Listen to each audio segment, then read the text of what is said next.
Lakini katika kuelezea mafanikio na mwelekeo wa TBS katika miaka minne hii ya awamu ya 6, katika kipindi hiki kumekuwa na mafanikio makubwa kwa Shirika la Viwango Tanzania katika utekelezaji wa majukumu yake, na hayo yameendelea kwa kutimizwa kutokana na azma na serikali katika kuwekeza kupitia Shirika la Viwango Tanzania, na masuala mbalimbali tumeweza kufanikiwa kuyatekeleza na kuyafikia.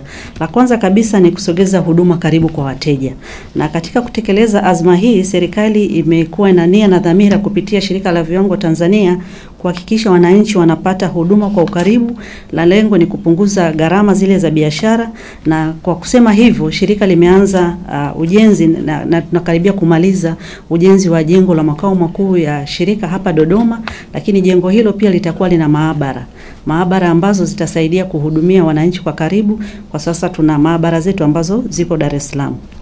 Lakini kwa upande wa Dodoma, maabara ambazo zinaendelea kujengwa zitahudumia mikoa ya kanda ya kati, ambayo kwa sasa mikoa ambayo tunahudumia katika kanda ya kati ni Dodoma, Singida, Tabora, lakini pamoja na mikoa mingine ambayo iko karibu na ukanda huu.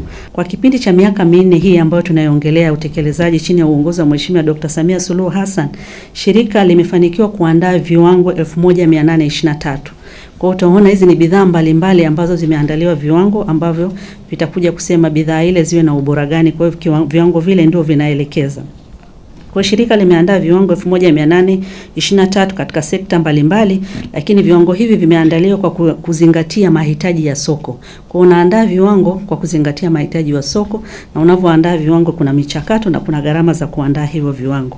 Kwa viwango hivi vinasaidia wafanyabiashara, wajasiriamali na watoa huduma kuzalisha bidhaa bora zenye kukidhi matakwa ya viwango na kuwezesha kufanya biashara, kwa sababu vile viwango vitaelekeza ubora wa bidhaa uwaje.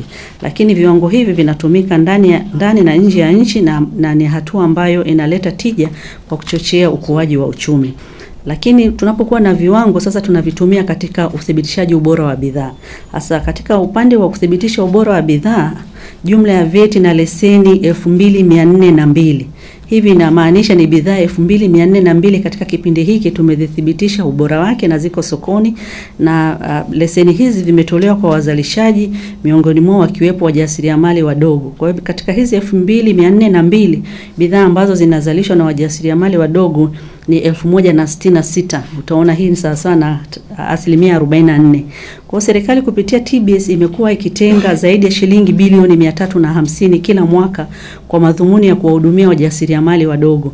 Hii na hatua nyingine ambayo tumeifikia na katika miaka hii minne ya Mheshimiwa Rais Dr. Samia Suluhu Hassan ni kuongeza ufanisi wa maabara. Ili ufanikiwe na ili uweze kusema bidhaa hii ni bora na salama, lazima sio kwa kuiangalia kwa macho, lazima uipime. Sasa ili kufanikisha hilo lazima tuongeze ufanisi wa maabara. Na TBS ina jumla maabara 12. Tunaposema maabara 12 ni maabara zile ambazo ziko za kisekta za kitaalam, na zote zimeweza kupata ithibati ya umahiri, ambapo maabara hizi zimehakikiwa na kupata vyeti vya ithibati za umahiri wa kimataifa. Kwa maana bidhaa zinazopimwa na Shirika la Viwango Tanzania kupitia maabara zake zinaweza zikasimama kimataifa na kusema kwamba zimepimwa kwa uweledi ule unaotakiwa, kwa maana maabara zetu zimekaguliwa na zimethibitishwa na mamlaka zingine za kimataifa kwamba kazi tunayoifanya tuna umahiri ule. Kwa wakati mwingine tunapofanya kaguzi zetu sokoni, tunashirikiana. TBS ataangalia ubora na usalama, lakini FCC ataangalia kweli kama ile bidhaa